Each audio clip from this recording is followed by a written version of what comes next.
Well, welcome back, lovely poetry viewers. Filet mignon here from Medium Rare Poetry.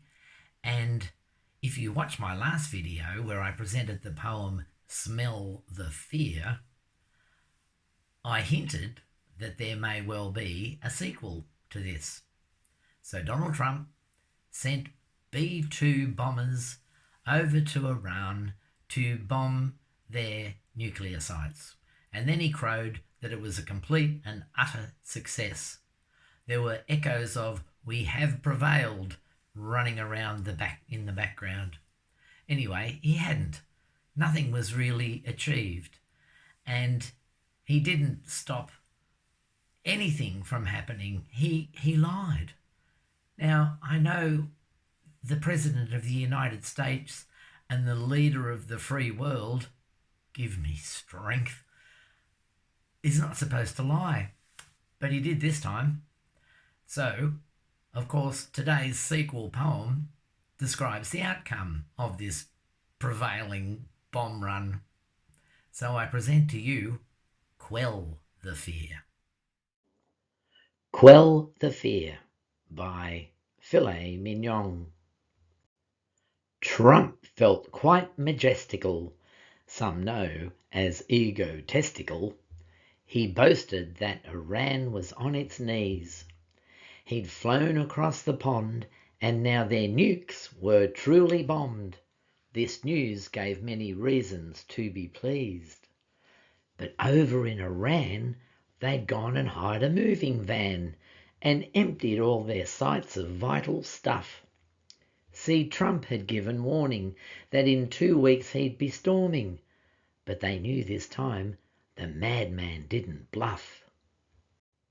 It was very dark at midnight when the B-2s aimed their bomb sights, let their bunker busters drop from 7 miles. It was sure a hard decision to drop bombs with such precision when below was never-ending rocky piles. The Navy lent a hand with submarines now parked off land, aiming rockets at the charming Isfahan. And just like the rings of Saturn, they made pockmarks in a pattern all around Mustafa's heritage date farm. While sipping flutes of Bordeaux, the observers outside Fordo watched the vulgar penetration of their hill. The boom was unimpressive. All that sandstone was oppressive as the bombs went meters down just like a drill. A bunch of fiery Afghans watched the same event at Natanz. They had seen the same manoeuvre in their home.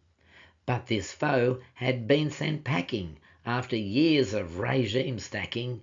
Wasting money was America's syndrome. While the orange cock was crowing, the Iranians were going all about their sacred land to check for damage. They found a pleasant outcome, for the shells had gone and undone all the rocky ground that was so hard to manage. They'd opened up a treasure which there was no way to measure, a good fortune sent by Donald and his fools. Their bombs marked for Iranians found a seam of pure uranium. Other holes were tailor-made for swimming pools. Putin, calling from Crimea, as was Kim from North Korea, were disturbed at what the melon ball had tried. They offered glowing warheads to get even with the soreheads, then Iran would tan the pussy's wrinkled hide. Well, that would cause distress if you send them on express as a birthday cake direct through Wells and Fargo. So they made a little bundle. To the airport they did trundle. The address was Palm Beach shores at Mar-a-Lago. This facile phony war saw that the world would stand no more, and the stupid leaders had no way to know. The people were protesting, and as such were manifesting new foundations for society to grow. While diplomats were clashing and the fireworks were flashing, Common folks envision regimes disappear. Power lies within the people. There's no need for church and steeples, for true hearts will change the scene to quell the fear. Well, Americans must be very proud that $1 billion of their hard-earned tax dollars has gone to punching holes in the desert. What an inspiration. Anyway, it's just lucky that this has happened and there's a phony war going on and everyone, the world, is just sick of it. The world's sick of it, Donald. It's not going to last. And people are rising up, as we've said before, and when enough people get together and think hard about what a wonderful world they would like for themselves, they will manifest it. It will all happen. And all this will be behind us and just read about in history books. And the history books won't even be banned. Anyway, hope you like the poem. I hope you're feeling a bit better after this revelation of unsuccess. And anyway, please like, share and subscribe and press the notification bell so YouTube can tell you when another one's coming.